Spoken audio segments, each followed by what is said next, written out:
Vamos a dar paso a la siguiente actividad de nuestra jornada para atenernos al tiempo y sobre todo para aprovechar el regalo de tener aquí en la Universidad Católica de Ávila de nuevo, porque es ya la segunda vez que está con nosotros, a María de Himalaya, que así se la conoce actualmente, María de Himalaya, y que tiene que ver con el proceso de su vida, de su transformación, de su conversión. Ella, Amaya Martínez, como se llamaba antes, hasta el momento en que Dios le cambió la vida, nació en una familia muy normal, como ella dice, en Baracaldo, cerca de Bilbao. Y como muchos de vosotros, ella se formó como enfermera, es profesional sanitario y trabajó, para quienes no la conocéis, en una clínica privada abortista. También se preparó brillantemente la carrera de fisioterapia y con mucho éxito profesional durante un tiempo abrió una clínica privada en la que le iba pues muy bien, en Bilbao. Si eso no fuera bastante, también triunfó en el mundo deportivo, porque aquí, como la vemos, es una gran deportista y corría ultras de montaña de hasta 140 kilómetros de seguido, o sea, de seguido. Yo eso lo he oído en las redes, yo lo creo, debe ser una información verdadera, pero no sé cómo puede una persona soportar eso. Pero María es una mujer que yo, lo poquito que la he tratado y lo que la conozco por sus testimonios en internet, una mujer con una voluntad recia, como Santa Teresa, férrea, pues que su vida aparentemente, como ella dice, pues seguía los cánones del éxito, ¿no?, de la realización profesional, y que eso pues daba un sentido a su vida. Pero su experiencia, como me decía antes, cuenta esto, Sara, su experiencia es que la profesión y la realización profesional no sirve para dar sentido a la vida, y eso no basta ni es para nada lo que debemos buscar. Estamos muy contentos, yo no quiero contar más de ella, porque quiero que sea ella la que se presente y la que os abra el corazón, como ella siempre hace.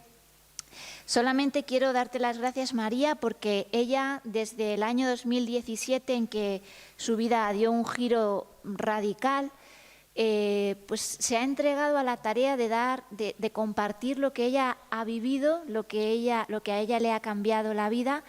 Y continuamente me acaba de decir que nunca dice que no a las invitaciones que le dirigen para dar conferencias o dar su testimonio.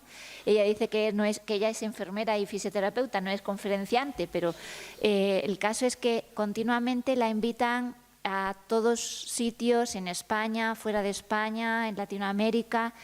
Y bueno, pues gracias a su férrea voluntad y que está muy bien físicamente en forma, pues aguanta pues un ritmo de actividad increíble, ¿no?, al servicio de pues del bien de las personas, ¿no? Aquí estamos para hablar de un tema muy controvertido, y María pues va a hablar de su experiencia personal directa sobre este tema. Yo, María, te doy las gracias de todo corazón. Estamos aquí en la fiesta de la Virgen, y yo creo que la Virgen ha querido que tú estés aquí, porque yo sé que tú le consultas al Señor si tienes que estar o no estar. Entonces, me da mucha alegría saber que el Señor quiere que nos hables, ¿no? Así que atentos, que ella tiene algo que decirnos a cada uno de nosotros personalmente, ¿no? O Señor, a través de ella. Pues María, cuando quieras. Gracias al Señor. Los aplausos hoy a la Santísima Virgen María, la mujer más valiente de todos los tiempos. No busquéis fuera de ella, no la vais a encontrar. Todas las demás somos imitadoras o intentamos ser imitadoras de una mujer valiente, fuerte, con superpoderes como Wonder Woman, no. Con el superpoder, que era el amor. Quiero dar las gracias por eso a la Santísima Virgen María, por su sí hoy, que hará posible que nosotros seamos libres. Eso si escogemos a Dios, que es el que nos concede la libertad salvaje, que me he atrevido a decir y que asusta a muchos, pero a mí me da igual. Salvajemente libres. ¿Se puede? ¿Existe ese estado? Sí. ¿Es real? Sí. ¿Parecemos locos? Pues también, no os voy a decir que no. Pero ¿es lo que cambia el mundo? Sí. ¿Está exento de sufrimiento? No. De todo eso vamos a hablar hoy. Quiero dar las gracias también, pues, al Padre que es el guardián que nunca duerme. Tenemos un guardián que nunca duerme. Yo he tardado en conocerlo hasta los 43 años, pero hay un guardián que nunca duerme. Es el que custodia nuestras vidas, aun cuando no lo vemos, aun cuando no lo sentimos, aun cuando lo rechazamos, cuando no lo queremos aceptar, acoger. Él no se va a ninguna parte, por eso me ha fascinado cómo han titulado a esta conferencia, es No caminamos solos en la vida. Pero es verdad que el mundo, nuestros pensamientos, nuestro yo y también el mal intenta hacernos creer que caminamos solos, porque ahí tiene la batalla ganada y de eso también voy a hablar hoy. Doy las gracias a María del Rosario, a Mercedes y a Sara, porque pertenece, dicen, las cruzadas de Santa María. Wow. Yo digo las guerreras de Santa María, porque efectivamente la verdad es que mi carácter es recio, por eso mi madre es de Ávila. Yo todavía no lo sabría, pero menos mal de que Santa Teresa de Jesús pues participaría también en esa comunión de los santos, en darme empujones, ¿no? Y en recordarme pues que parte de mi sangre, que la tengo muy dividida, gracias a Dios, me encanta ser así. Por eso contradigo también al nacionalismo vasco. Como podéis ver, yo soy todo lo contrario a todo. Entonces, llevo sangre castellana, recia, llevo también sangre granadina, creo que por eso el tamaño de mis pendientes, que he recuperado otra vez. Y llevo también sangre vasca, por supuesto. ¿Por qué me han invitado? Bueno, porque tengo una historia, que hay una parte que construí yo, creí construir yo, que tiene que ver con una relación íntima con el mundo. Eso tiene un resultado. Lo voy a resumir diciendo que, bueno, yo nací el 14 de diciembre de 1973 y si os preguntáis cuál es la crema que tengo en mi cara para parecer más joven, es el Espíritu Santo y la libertad que hace eso, y el amor. Por eso no viví la fe como se debe de vivir, porque mi familia no la vivía así. Y a partir de ahí, en mi adolescencia, sobre todo, hago de corazón creo que desde la libertad, una apostasía de Dios. Apostatar quiere decir rechazar a Dios. Yo lo rechazo, lo saco de todo lo que tenga que ver conmigo y comienzo a elaborar yo mi propia vida. Soy profesional sanitaria, termino desde el feminismo, porque también pues lideraré movimientos feministas, en el sentido de que compartiré con mis hermanas que luchan por esa libertad, por ese derecho y por esa aparente justicia, para que la mujer recupere la soberanía, gran blasfemia, la soberanía de su cuerpo, sin importarnos absolutamente nada las consecuencias de esas decisiones. Por eso diré muchas veces, y bueno, no replican a nada. Lo bueno de esta historia es que no pueden venir a replicar, porque por eso digo, no soy conferencista y me encanta. No soy filósofa, no soy teóloga. Vivo. Yo soy una mujer que vive, que ha vivido, que vive y que vivirá. Y hablo desde la experiencia vital. Solo cambia la experiencia vital que compartimos con el que sufre para consolarle. Solo cambia tu experiencia vital a otro que está pasando una tribulación, un momento terrible, una desolación, cuando le acompañamos y compartimos experiencia vital. Eso se llama en la Iglesia Católica testimonio. Hoy tenemos iglesia por el testimonio de 12 apóstoles y de muchos más, mujeres también y hombres, que contaron sin ningún tipo de temor, la verdad de lo que había pasado en sus vidas, que era Cristo resucitado. Y eso es esta historia también. Cuando, como os digo, apostaté, comencé en mi vida, acabó dentro del feminismo y se materializa, porque hasta ese momento todo son ideas, ahora lo llaman ideología. Bueno, conjunto de ideas. ¿Como tal un conjunto de ideas tiene algún poder? No.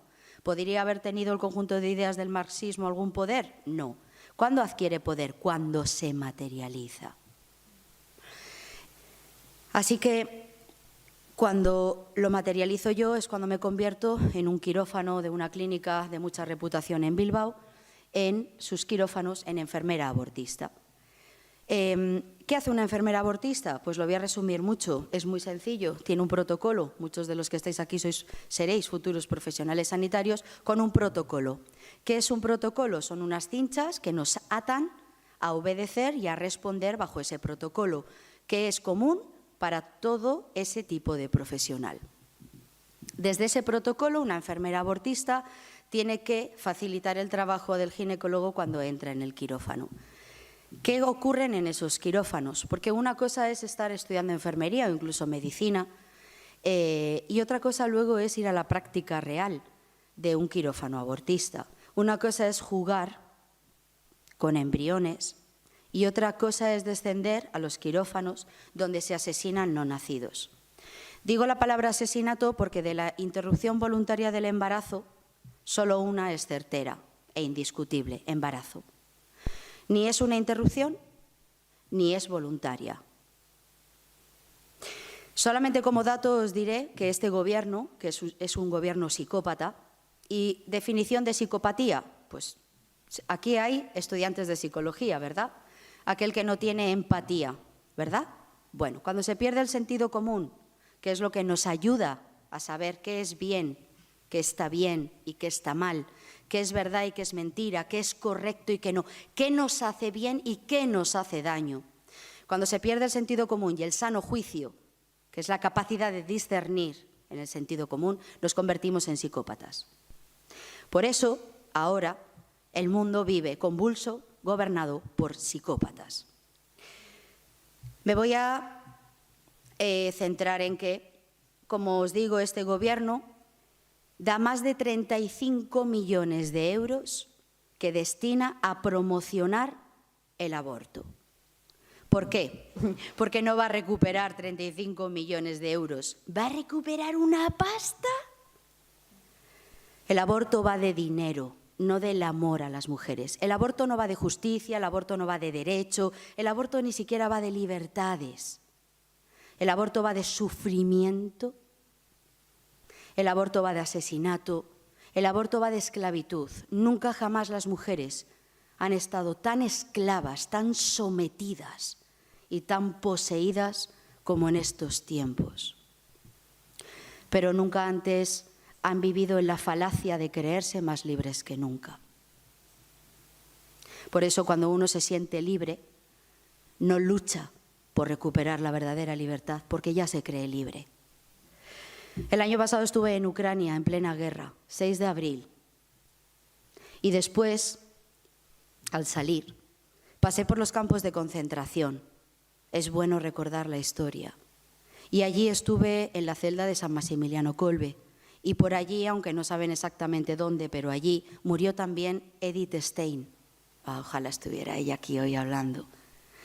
Edith Stein también murió allí, carmelita. ¿Y qué vi allí? Pues vi que el mundo ahora era un gran campo de concentración. ¿Hay exterminio? Sí. El primero, el que atenta contra los más inocentes, los no nacidos. Después, están exterminando a las mujeres, porque están exterminando la maternidad. ¿Es un campo de exterminio? Sí, porque están exterminando la libertad. Pensar,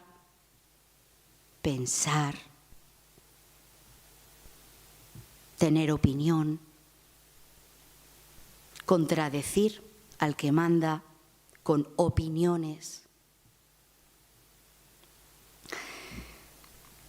Es un gran campo de concentración en el que hay un problema. No hay vallas, no hay nazis, militares con el uniforme de las SS, no hay focos, pero hay pobreza. Madre Teresa de Calcuta dirá que no hay país más pobre que aquel que aprueba en sus leyes asesinar al más inocente por miedo y por egoísmo. Esos son los países más pobres, dijo ella. Como no vemos esas vallas, como digo, ni a esos militares, nos creemos libres. Y caminamos así, en esa falsa libertad. Así nos tienen sometidos para que no haya voces disidentes, se dirá. Cruzadas, soldados. ¿Con bandera de espadas? No, no. Por eso también este testimonio. Con banderas de lo que necesita de verdad el mundo hoy. El mundo necesita amor y misericordia. Eso es luz. Y hoy celebramos que la luz vino al mundo. Así que en esos quirófanos, como os digo, como enfermera abortista, tendré que tener todo preparado para lo que va a suceder, que es la ejecución de un asesinato.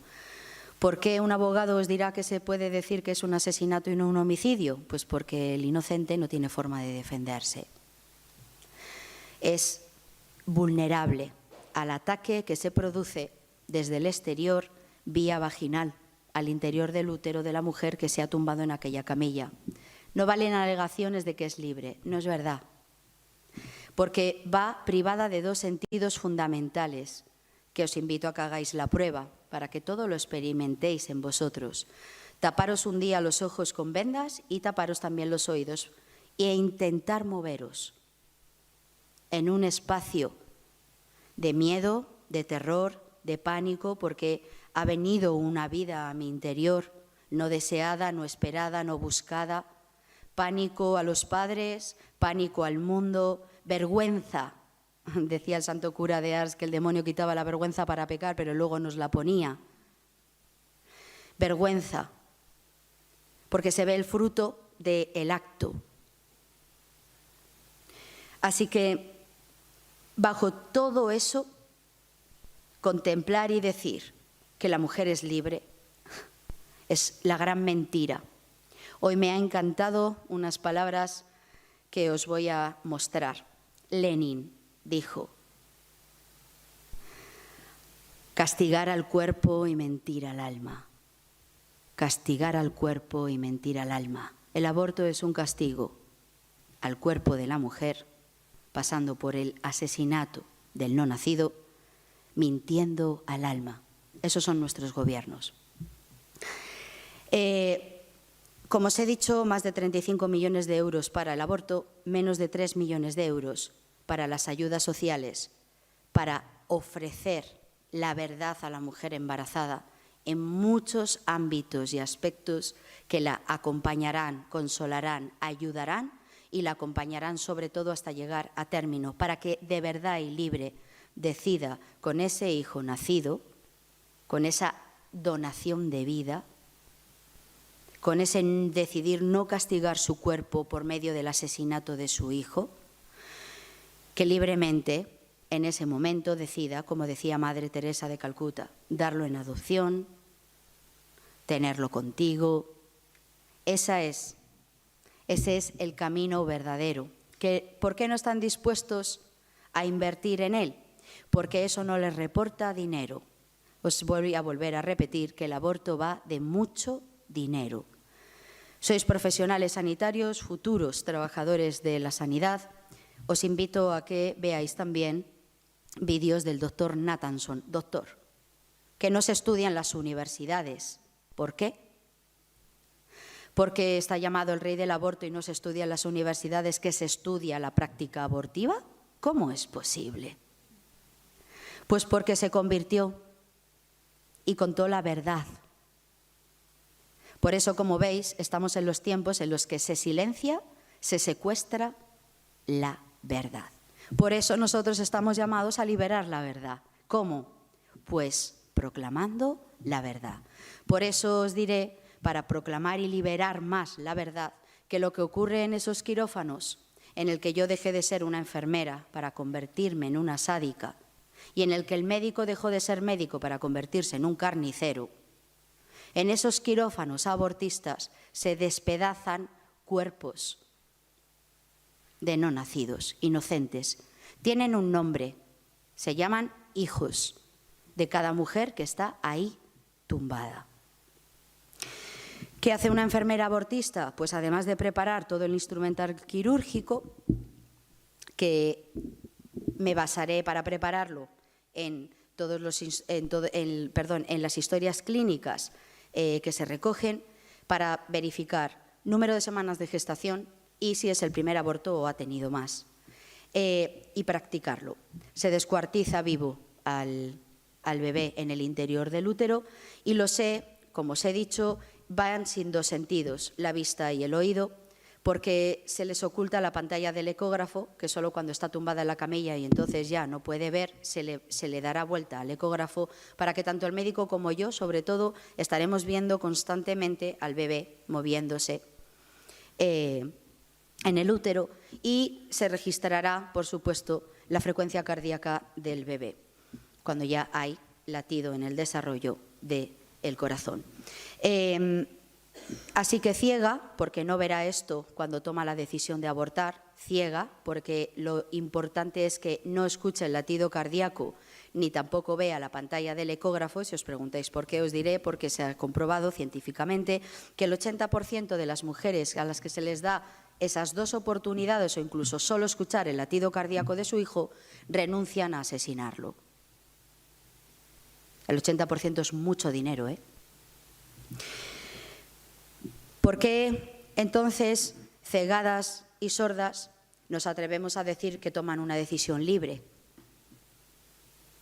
Condicionadas, vulnerables, acaban en esas camillas. Bueno, ese fue mi trabajo, no voy a profundizar más en esto porque quiero pasar a un poco más adelante. Camino por la vida y tengo un gran éxito, en todos los sentidos que os podéis imaginar. Sobre todo en el mío. Yo quería ser una extraordinaria. La verdad es que nunca he escogido el camino mediocre. Ni para lo malo ni para lo bueno. Nunca he escogido la tibieza, nunca he escogido la mediocridad. No soporto lo mediocre, porque estamos llamados a ser extraordinarios.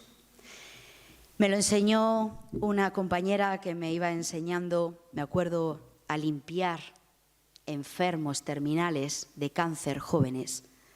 Y recuerdo que lo primero que me dijo cuando me miró a la cara fue: ¿tú quieres ser una más o extraordinaria? Y mi respuesta fue: extraordinaria. A partir de esa respuesta encaminaré toda mi vida. Así que buscaba en todo lo extraordinario.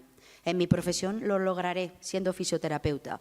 Es más, cuando en el 2017 llevaba ya aproximadamente 16 años, porque cuando vengo de Nepal volveré a abrir la consulta que completaré con unos 18 años como profesional de la fisioterapia. Por mis manos pasarán las familias de más reputación, no solamente de todo el País Vasco. Seré también la fisioterapeuta de la selección vasca de atletismo. Las 3 comunidades, Vitoria, Guipúzcoa y Álava, pasarán por mis manos en los campeonatos de España e internacionales. Futbolistas de élite, entrenadores de primera división, todos pasaban por las manos de esa fisioterapeuta que tenía un don especial y que ejercía su trabajo a la perfección. Ahí busqué el sentido de mi vida y fracasé, por supuesto. Había otra parte, otra parcela de mí en el que buscaba el sentido de mi vida, mi realización. Estaba casada con un noviazgo horrible, terrible, sexual hasta las cejas, que es como nos dicen que hay que vivir. Se me olvidó conocer primero el alma de la otra persona para ver si era esa la persona. Así que cuando solo se da a conocer el cuerpo por medio de la sexualidad, cuando quieres empezar a conocer el alma es demasiado tarde porque te has quedado absolutamente enganchada en esa persona. Puede ser el peor, el atroz, un maltratador, un psicópata, un narcisista, puede ser cualquier cosa y hasta incluso con mucha suerte puede ser un San José. Pero nosotros no deberíamos dejar eso al azar. El sexo hace que todo eso parezca que se deja al azar, pero no es verdad, el sexo encadena. Y cuando queremos liberarnos nos vemos incapacitados a hacerlo. Por eso acabamos tomando decisiones que no entendemos ni siquiera nosotros desde dónde las tomamos. Además, cargamos una herida, la terrible herida, la de estos tiempos. Todos la tenemos. Por otro lado, es maravilloso compartir esa herida, ¿verdad? Es la de el desamor. No sentirnos amados, porque hay algo en nosotros que nos dice que hay un amor verdadero y lo empezamos a buscar desesperadamente. Eso hice yo. Así que me fui a comprar el amor, porque me habían enseñado que el amor te lo tienes que ganar, te lo tienes que merecer. Y yo me había creído esa historia y empecé. Por eso intentaba comprar el amor a través del trabajo. Siendo la mejor profesional, me tendrían que querer. Buscaba el amor en mis amigos, siendo la perfecta fiestera y juerguera, porque si hacía eso, me tenían que querer. Busqué el amor de mis esposos, intentando ser la mujer perfecta, porque así me tendría que querer y no me abandonaría. Busqué el amor por todas partes, todo charcos de inmundicia, que cuando ya salen por aquí te vuelven a tumbar y te llevan a la soledad, al vacío y a la desesperación. Porque hay un motor en ti que sabe que existe el amor verdadero, pero no lo estás encontrando. Entonces, ¿dónde está? Todas las personas fallan, nosotros fallamos. Todos en algún momento en el viaje de la vida, pues se bajarán, se irán, nos abandonarán. Nosotros incluso, consciente o inconscientemente, abandonaremos, nos alejaremos, nos marcharemos. Por eso, cuando ponemos nuestra esperanza en ellos, como yo la puse, en encontrar sentido a mi vida, en un esposo, en un hombre, en un falso amor, también fracasé. Así que el 11 de enero del 2017, después de una carrera frenética, y no eran las de las montañas, donde también puse la otra dosis, para intentar mostrar que quizás merecía la pena que alguien me amara, aunque fuera por medallas, por podiums, por títulos, porque subía a podiums. Carreras de más de 120 kilómetros, sí, no es broma. Y preparándome en el 2016, el calendario más exigente, y logrado carreras cada vez más difíciles técnicamente, más complicadas por longitud, por altitud. Todo sufrimiento, como la adicción que tenía al deporte, porque yo me hice adicta al deporte para silenciar y acallar el dolor interior que llevaba, el vacío de la ausencia de no sentirme amada. Y además de no saber por qué me sentía incapacitada para amar. Ese es el signo más grave del aborto.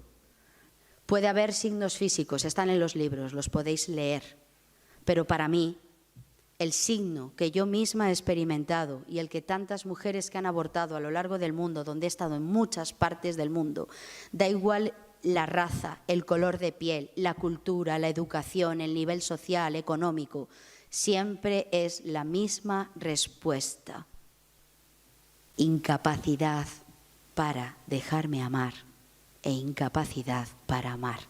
Así que empiezan las autolesiones.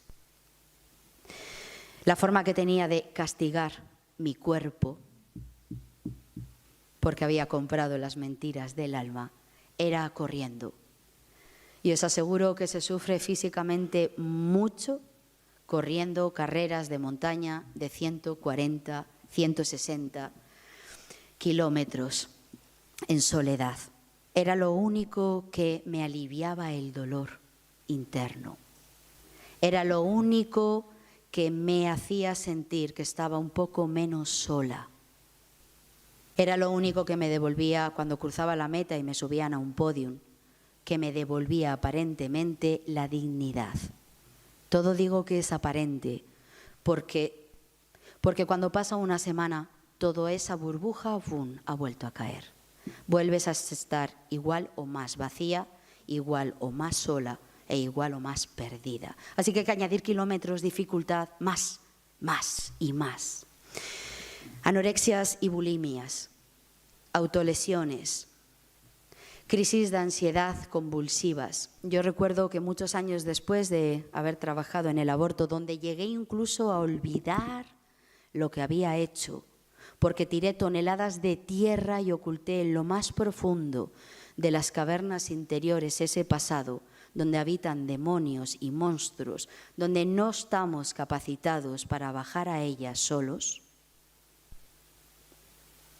y regresar sanos y salvos. Tiré tierra y cerré con llave y tiré la llave al mar para que nadie se atreviera, ni yo misma, a abrir eso. Ahí estaban todos los monstruos ocultos. Todos ocultamos monstruos en cavernas. Y seguimos sobreviviendo. Sobreviví bastante bien, la verdad, como os digo. Así que me hice famosa. Todo lo del mundo lo tuve. El 11 de enero del 2017, mi esposo, con el que llevaba desde los 16 años, es decir, aproximadamente 28 años juntos, me abandonó. Había dado igual la carrera que yo había, como una loca, competido intentando ganar. ¿Qué pasó? Que cuando se fue por la puerta y mis cuentas bancarias estaban igual de llenas, mi supercasa de más de 200 metros cuadrados estaba igual de llena, con todos los muebles de revista, mi cuerpo perfecto seguía ahí, intacto, todas las medallas colgadas de todas las carreras que estaban ahí, una habitación entera como un vestidor, de las mejores marcas, bolsos, ropa, joyería, perfumería, todo estaba ahí.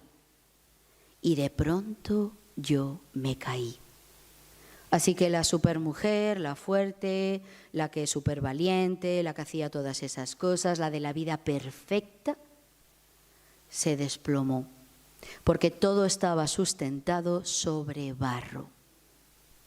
Esa noche, cuando muy poco después de que mi esposo me dejara e hiciera la última carrera en el País Vasco, donde hice podium y ya no me molesté ni en recoger el dinero ni el premio, escuché una voz perfectamente clara mientras yo daba aullidos de dolor.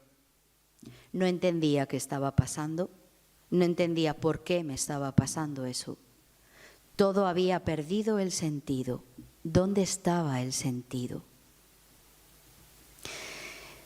Así que, con las manos vacías y mi carne absolutamente lesionada y mi alma llena de mentiras, escuché esa voz que vino en el momento propicio. ¿Por qué? Porque cuando el sufrimiento no tiene sentido y nos somete, nos quebranta, nos clava en la tierra, es el momento perfecto para que esa voz, que es un demonio, venga a decirnos esto. A mí me dijo estas 3 cosas. Nadie te quiere. Por eso estás sola. Eres mala. Y me lo creí. Ese día me lo creí. Bueno, fue sencillo preguntar qué tenía que hacer. Y me dijo, fácil, quítate la vida. Ahí hallarás descanso. Ahí pasará todo. Es un momento solo. Después hallarás paz. Y le creí. 3 heridas. Tenemos miedo a la soledad y ahora nos sentimos más solos que nunca porque no hay hogar. Nadie te quiere porque en esa soledad creemos que tenemos que comprar el amor para que nos quieran los que se supone nos deberían de querer sin ningún tipo de moneda a cambio. Porque viene la terrible frustración de pasar toda tu vida incluso vejándote hasta límites que nos avergonzarían contar con tal de que nos amaran y no ha servido de nada. Y sobre todo porque aquí viene la estocada final. Me dijo, ¿de dónde estás? No va a venir nadie a sacarte.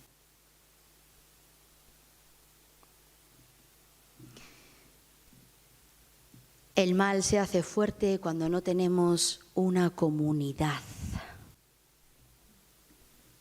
ahí es donde puede quebrantarnos. Por eso antes tiene que hacer su trabajo perfecto, que es aislarnos. Conmigo lo hizo, lo suele hacer, es sutil, no os daréis cuenta, pero un día os sentiréis solos, completamente aislados. O bien porque hemos escogido malas amistades, que os aseguro nunca están. O bien porque hemos sido, como en mi caso, tan soberbios y orgullosos que decidí que yo sola podía. Yo no necesitaba a nadie, yo no quería a nadie. En realidad era mi pobre corazón que había perdido la esperanza en que el amor existía, porque yo no lo había encontrado. Cuando fui a coger las llaves de mi coche para quitarme la vida, y lo iba a hacer, os lo aseguro, no había ninguna duda, obra Dios. Es un portento lo que hace, por eso hoy puedo estar aquí sentada. Os voy a decir que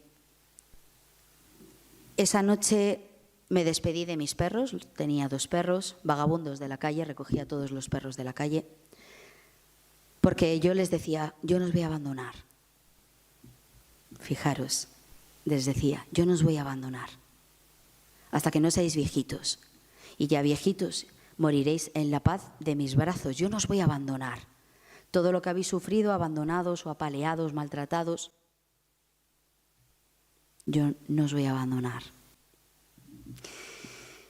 Cuando uno de esos perros que había entrado hacía muy poco en mi casa y había entrado en el puente de la Inmaculada Concepción, ¿cómo sabía la Virgen que ese perro era necesario en mi vida? Era un desastre, un pastor vasco. Tenía un setter muy mayor, negro, precioso, enorme, cariñoso. Este pastor vasco no me hacía ni puñetero caso. Yo digo, como un buen vasco, ¿no? Así que nunca saltaba cuando llegábamos a casa. Pocas veces te hacía caso, te lamía. Era un desobediente. Ese fue el perro que Dios para reírse utilizó.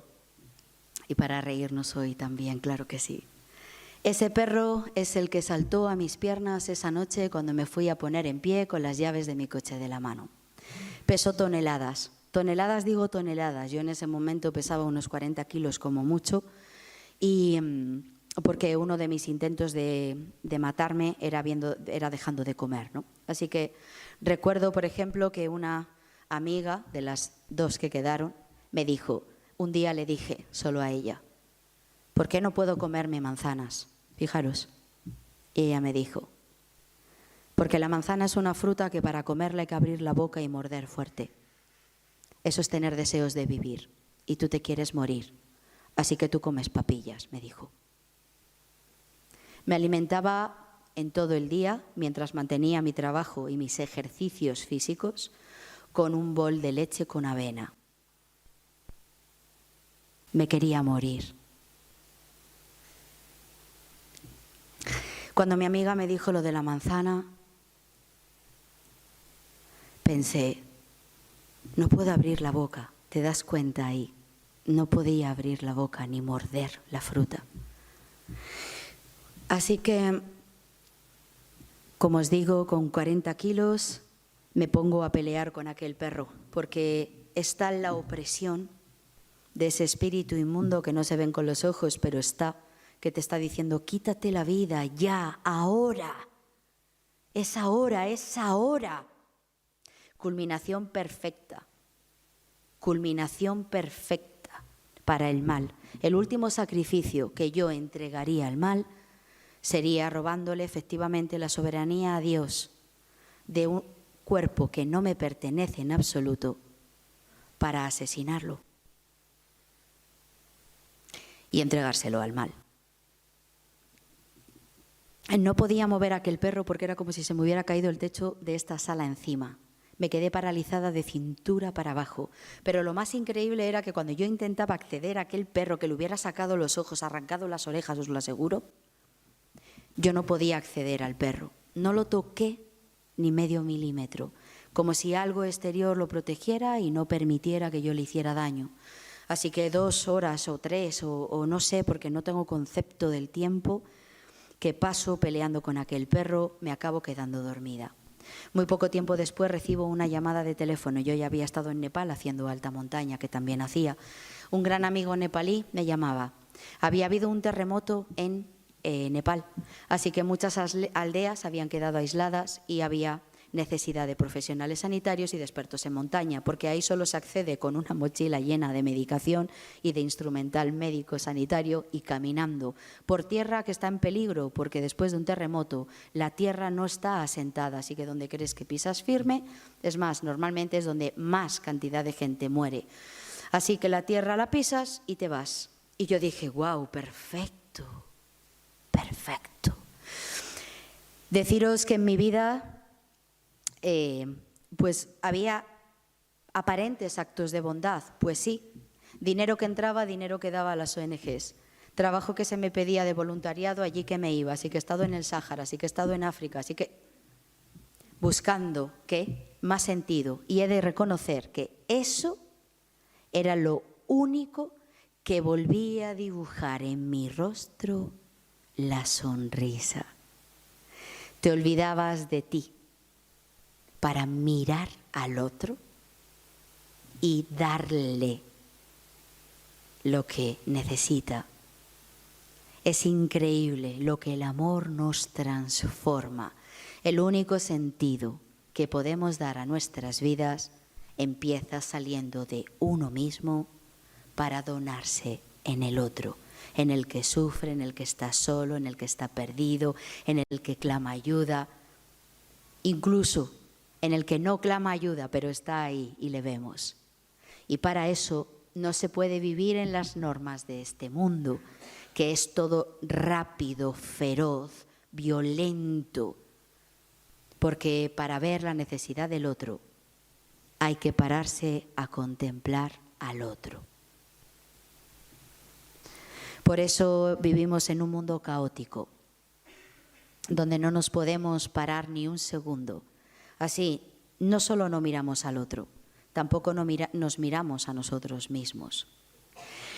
Cuando viajo el 8 de mayo del 2017 a Nepal, a Katmandú, pues toda la historia cambiará porque yo voy con dos ideas.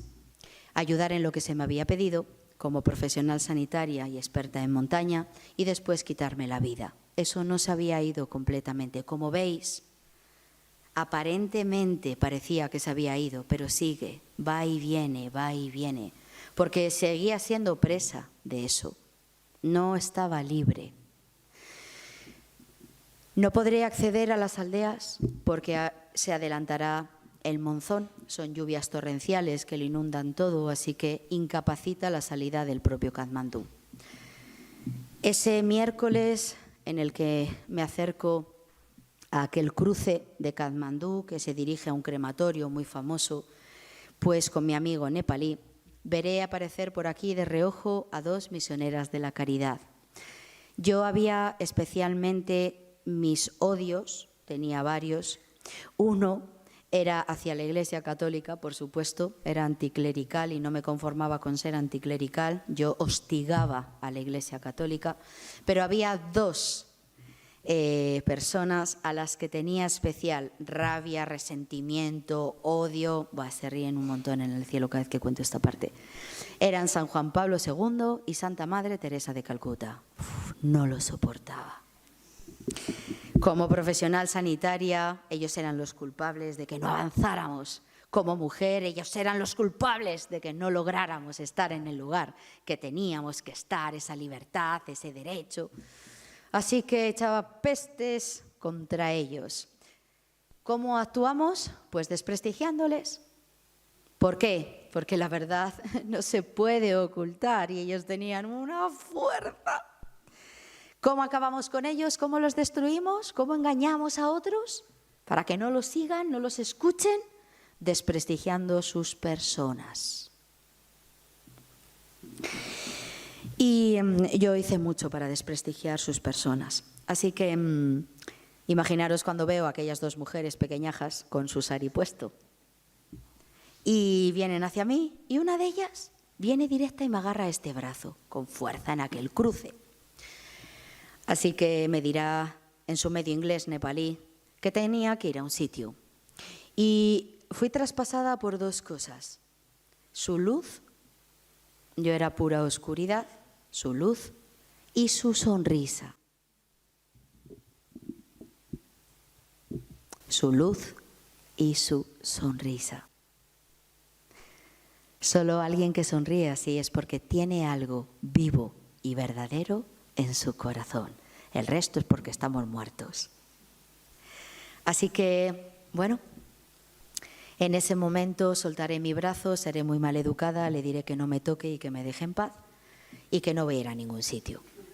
Ella no perderá la sonrisa en ningún momento, así que pensé, ¿de qué está hecha esta mujer? Y se marcharon. Pasó un autobús, se montaron en él y se fueron. Esa noche ya no puedo dormir porque todo el tiempo tengo la presencia de esa voz que me dice tienes que ir a ese sitio. Esta vez yo no sabría, pero ahora tiene nombre. Esa vez era el Espíritu Santo. Tienes que ir a ese sitio. Así que la curiosidad mató al gato y a mí también. Me levanté de madrugada, aparecí en aquel cruce para ver a qué sitio tenía que ir, pero claro, imaginaros, es Katmandú. Allí no hay letreros. Allí solamente hay sacos de aparente escoria o suciedad por las calles. No sé si habéis estado en India o Nepal en algún momento o en algunas zonas, incluso de África, donde el tamaño de los perros, los gatos y las ratas digo que es la misma. Allí llevaría a Belarra para ver cómo mataría y se defendería del tamaño de esas ratas.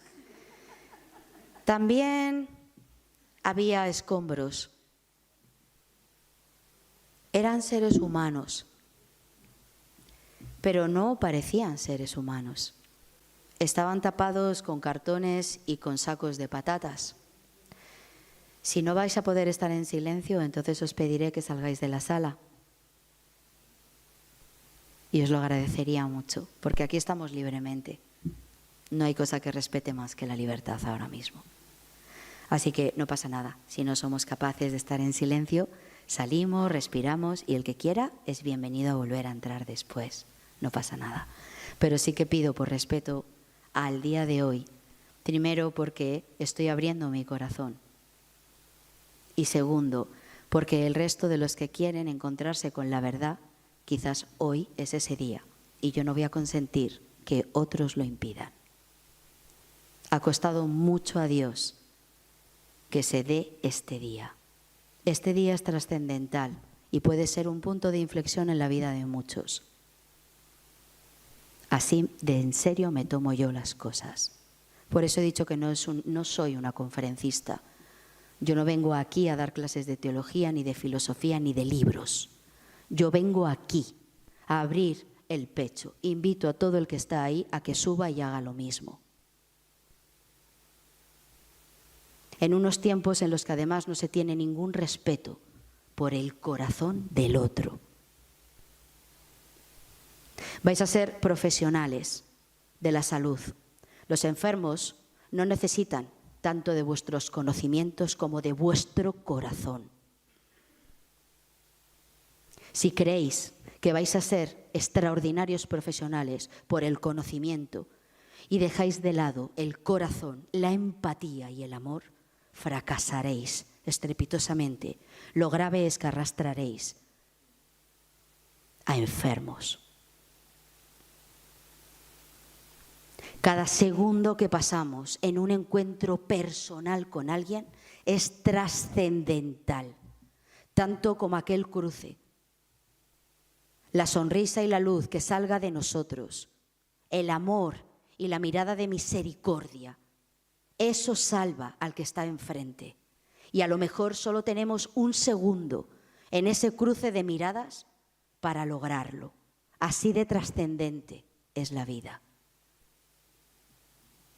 Se puede vivir en esa plenitud o se puede vivir en risas y superficialidad. Sois libres. Escoged. Lo que pasa que hoy ya sabéis la verdad. Así que mirad bien qué escogéis.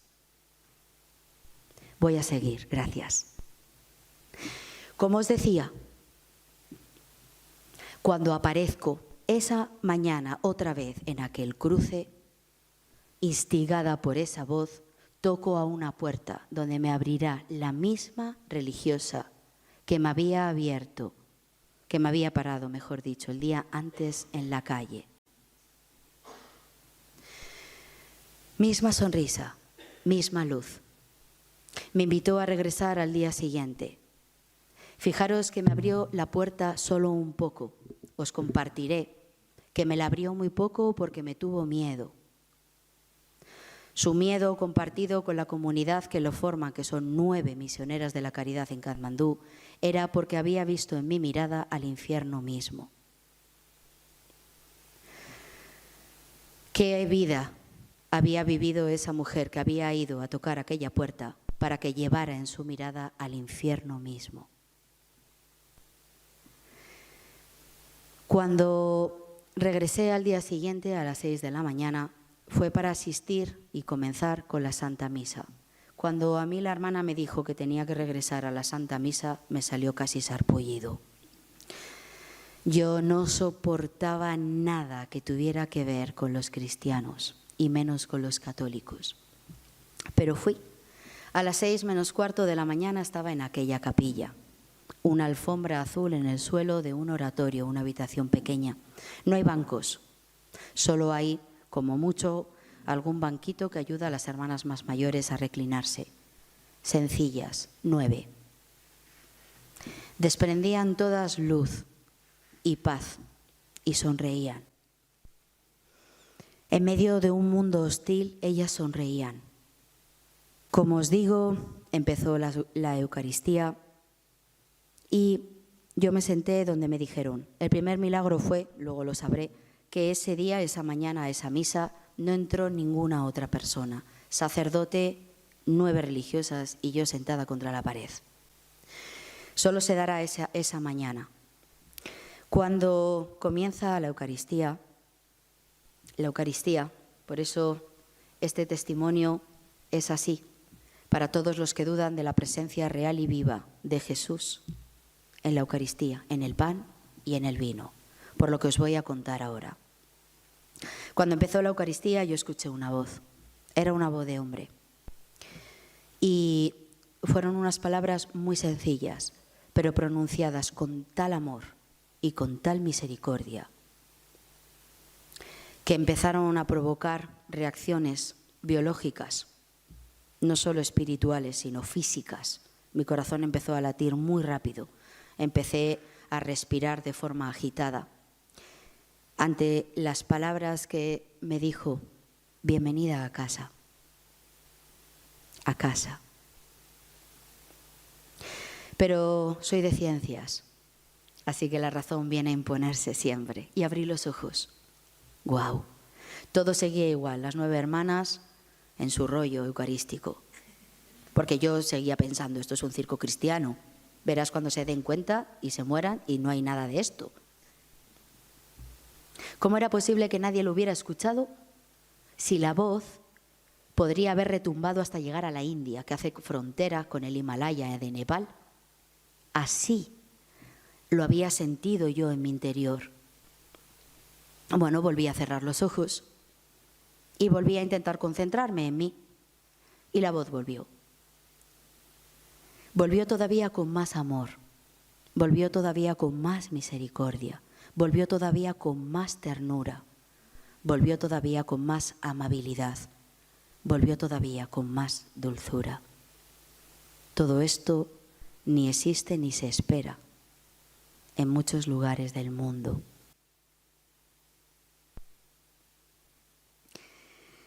Bienvenida a casa. ¿Cuánto has tardado en amarme? En ese momento volví a abrir los ojos y entonces lo vi.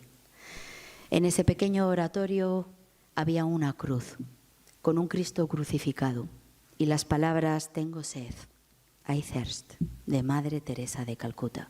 Es una de las 7 palabras que pronunciará dentro de poco Jesús en la cruz cuando es crucificado. De quien tiene sed es de cada uno de nosotros. Tenía sed de mí, así como era. No tenía que cambiar nada. Tenía sed de mí. Punto. En ese momento, como os veo a cada uno de vosotros, donde la capilla se llenó de una inmensa luz y desapareció todo, en ese momento vi perfectamente descender de la cruz al que estaba hablándome. Me encontré con Cristo resucitado. Así que yo empecé a decirme, no es verdad, no es posible, tú no existes. Bueno, sí, como hombre, no puedo negar la historia. Sería necia, y he sido muchas cosas, pero necia no. Vi la sonrisa más hermosa, solo para mí. Vi los ojos que guardaban al universo entero mirándome, solo a mí. Y vi salir en ese momento el amor que llevaba tanto tiempo buscando y esperando aparecer ante mis ojos. Así que me dijo, no importa, no necesitas, los ojos de la cara para verme, solo necesitas los ojos del corazón. Y supe que se refería a la fe, así que le dije, pues bien sabes tú que yo no tengo fe en ti. Oh, sonrió mucho más. Sonrió mucho más. No os puedo explicar qué sucede cuando se ve a Jesús de Nazaret sonriendo. Así, mi cabeza cayó contra el suelo y me quedaré en esa postura todo el tiempo. Empecé en ese momento por la fe que no había tenido y que yo había rechazado, eso es la apostasía. Pues empecé a ver toda mi vida, así que supe inmediatamente que me moría. Era el último día y ahí estaba ante la verdad. ¿Qué presentaba yo? Mentira. A mí misma, a los demás, y mucho dolor, mucho sufrimiento. Por eso vino su misericordia. Él es el único que sabe el sufrimiento y las luchas de cada uno de los que estamos aquí. Solo Él lo sabe. Vi toda mi vida pasar por delante de mí y empecé a llorar y a pedir perdón. De todo lo que vi no me excusé de nada, no culpé a nadie y no me justifiqué. Era la verdad. Por fin era libre. Sentí un gran calor y entonces un signo que me acompañaba espiritual, que nadie sabía, era que muchas veces me veía las manos y veía sangre. La sangre de todos los no nacidos que habían pasado por aquella camilla y aquel quirófano que me acompañaban. No era verdad, nadie lo veía, era un signo espiritual. Pero yo veía esa sangre, por eso me las lavaba compulsivamente, las escondía. Ese momento volví a ver sangre en mis manos. Esta vez no era esa sangre, la de los inocentes. Esa vez pude contemplar la sangre de aquel que decían que era el Cordero de Dios, el que había venido al mundo para derramar su sangre por los pecadores, por los enfermos, por los sufrientes, por los encadenados, oprimidos, engañados, perdidos. Yo era todo eso. La derramó por puro amor. ¿Tuve que hacer algo para ganar esa sangre? No. ¿Tenéis que hacer algo para ganar esa sangre? No. Él lo hizo y lo hace por puro amor. Por eso ese amor es el único que me dio la libertad. Me amaba como yo era. Ese es el amor que me envolvió. Esa es la misericordia que Él tuvo. Misericordia es tener el valor de limpiar la miseria en el corazón del otro. Él es el único que pudo bajar a mis cavernas de las que os he hablado, abrirlas, sacar a los demonios y traerme sana y salva de vuelta. Él es el único capacitado para entrar ahí si le dejamos. Y eso solo lo podemos hacer cuando creemos en ese amor, o por lo menos le damos una oportunidad, y cuando creemos en esa misericordia, o por lo menos le damos una oportunidad. Entonces nuestra vida cambia. Yo dije que sí. Recibí la libertad, recibí la paz, recibí la vida y una nueva oportunidad para volver a empezar. No importa nada de lo que ha sucedido hasta ahora, me dijo. Solo importa lo que suceda de ahora en adelante. Así, así. Sin recriminaciones, sin acusaciones, así. De ahora en adelante, pero siempre juntos, siempre juntos. Por eso, no caminamos solos en la vida. Nunca. Cuando se fue, abrí los ojos como si hubiera salido de un sepulcro, de una autoprisión, la que yo misma, por mis elecciones y la vida que había llevado, me había construido. Yo misma me había encarcelado muchos años. Cuando abrí los ojos, allí estaban las hermanas alrededor de mí, con miedo al principio porque pensaban que al disminuir mis constantes vitales y mi cuerpo enfriarse creía que me moría. Así que empezaron a rezar para que por intercesión de Madre Teresa de Calcuta, pues esa alma se encontrara con el Salvador. Por eso no juzgamos a los que se quitan la vida. ¿Por qué? Porque no tenemos ni idea de cuán infinita es la misericordia del corazón de Cristo. Hasta el último momento, y solo Él sabe las luchas, el sufrimiento y las enfermedades, la tribulación, la angustia, la agonía de cada corazón. Solo perdemos el amor de Dios cuando en el último momento renunciamos a su misericordia y a su amor. Entonces, libre y voluntariamente, rechazamos el don de Dios.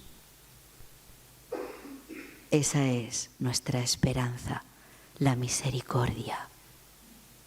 En toda circunstancia, en todo pecado, en toda vida, que cuando la damos por perdida, Él viene y dice, ¿perdida? ¿Quién dijo perdida? Esa es la alegría. Cuando me puse en pie de un salto, habían pasado 3 horas en realidad en aquella capilla. A mí me pareció un instante la eternidad en casa, donde vamos a ir todos, sin excepción, si escogemos cada día a Cristo y el amor. Si escogemos mirar al otro y decidir amarlo en sus miserias, no en sus grandezas. Recibí este rosario que fue mi primer regalo y cuando pregunté a aquella hermana por qué me había parado en aquel cruce por la calle, me dijo, como comunidad llevábamos 1 año rezando para que por intercesión de Madre Teresa de Calcuta apareciera un voluntario que fuera fisioterapeuta, porque la comunidad lo necesitaba. Aparecía un fisioterapeuta, el cielo hacía jaque mate, porque yo estaba debajo de escombros, ya ni siquiera parecía humana, estaba debajo de sacos de patatas. Madre Teresa volvió a hacer lo mismo, decirle a Jesús, mete la mano ahí, que yo sé que ahí hay una mujer. Cuando me puse en pie en aquella capilla recuperé 2 cosas que había perdido y que el mundo roba y que nosotros lo vendemos a bajo precio, os lo aseguro. La dignidad y la identidad. Recuperé la dignidad de mujer, la dignidad de ser humano y recuperé la identidad de ser hija de Dios, con todas las promesas que Él hizo a los hijos de Dios. Y eso es si acogemos y dejamos que la luz que hoy, por el sí de esa mujer, la mujer, por excelencia, dio. Por eso la luz sigue pudiendo traspasar las oscuridades, sigue pudiendo sanar lo que nadie más puede sanar, sigue pudiendo liberar lo que nadie más puede liberar y sigue pudiendo resucitar lo que estaba muerto. Cuando os tengo que decir que ese día era 23 de junio del 2017 y se estaba celebrando el Día del Sagrado Corazón de Jesús. Y el último dato como signo, para los más incrédulos, ánimo, hoy sé que la incredulidad va a caer, les diré que fui bautizada por la Iglesia Católica el 28 de diciembre, Día de los Santos Inocentes. Ha sido todo un honor poder volver a abrir mi pecho y mostraros mi core, que sigue lleno de miserias, muchas otras, porque es un combate terrible este mundo.